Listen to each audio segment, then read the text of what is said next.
Hello everyone, my name is Georgian Hammond. I'm currently a fifth year senior enrolled in the packaging program here at UW-Stowe. Today I will be talking to you about the development of my infographic on communication in the packaging engineering industry.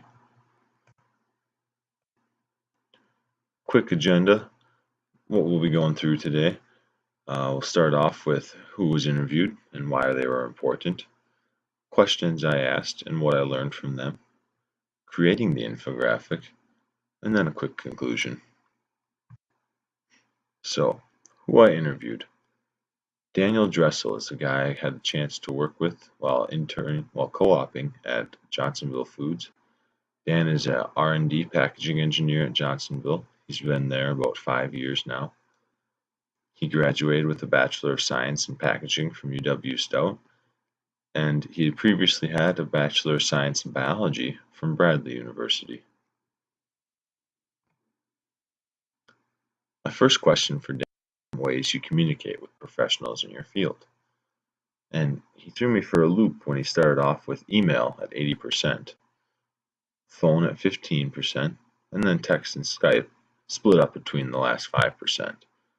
The email at 80% really threw me for a loop because I felt he left out a crucial communication outlet, which was face-to-face. And he did that on purpose. That was obvious to him. He said there's no number you can quantify how often you use face-to-face communication. You're always using it 100% of the time. So after he gave his quick explanation, that makes sense. My second question for Dan was, what communication outlet do you use most for daily correspondence with coworkers? And for this one, he also said email, which confused me at first again because I thought, oh, he must just be leaving out the face-to-face communication. But then I realized that Dan doesn't work in the same building as his coworkers. Most of his people he would be working with from day to day are located in Sheboygan, Wisconsin, and Dan works out of Chicago. So then that makes sense as well. Email would be the easiest, most user-friendly communication outlet in that instance. Third question was, what do you mainly use for communicating with those outside the company? Here Dan had a more straightforward answer with email and phone being pretty close, neck and neck, he said. Mostly email, but a bit of phone conversations just to get that more personal feel, and you can have a lot more clear and concise conversation over the phone than you can through email.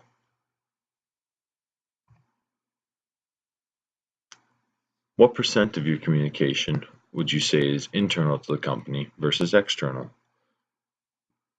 Dan says that 70% of his communication is internal and 30% is external.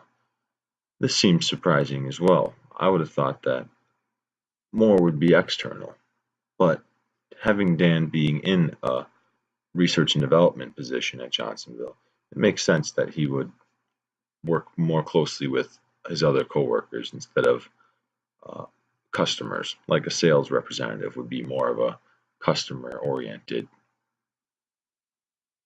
communication sort. My last question for Dan was, what is the most useful tip you can give a young packaging professional? And he had an excellent tip for this in saying that I should utilize email as much as possible. It gives you time to respond.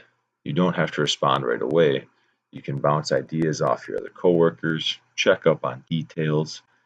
Gives you just more time to accurately and concisely convey your thoughts. So he could not stress enough that utilize the power of email. Now a little bit on my infographic. Developing this infographic was an entertaining process. I feel it's a very useful visual reference. You get a good amount of information in an inviting format that invites you to read it and makes you a little more interested in the content. I feel like this is a good reference to have. In conclusion, who I interviewed was Dan Dressel, a very knowledgeable individual, well established in the packaging engineering field.